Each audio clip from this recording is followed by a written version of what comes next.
প্রচুর গরম। এখন 40 ডিগ্রি তাপমাত্রা, সকাল 10টা বাজে। একটা উইন্ডো বানিয়ে দিছি, উইন্ডো দিয়ে পাইপ ঢুকানো হচ্ছে।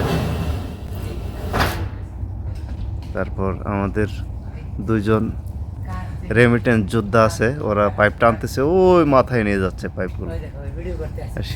শিহাব হুসাইন আলমগীর আমাদের সবার দাদা, সবাই নানা ডাকে তারে। আর পাইপ ঢুকাচ্ছে আমরা। এখানে মিনিমাম 200 পাইপ ঢুকবে, 2.5 ইঞ্চি পাইপ, 200 পাইপ ঢুকবে পুরা কোল্ড স্টোরে। এটা হলো নিচে যাবে, লাইনগুলো নিচে যাবে কোল্ড স্টোরের ভিতরে। আর উপরে আরেকটা লাইন হবে আপরাইট স্প্রিংকলার। আপরাইট স্প্রিংকলারের জন্য সেটা 2, 1.5, সোয়া, লাস্টে মাথায় 1 ইঞ্চি।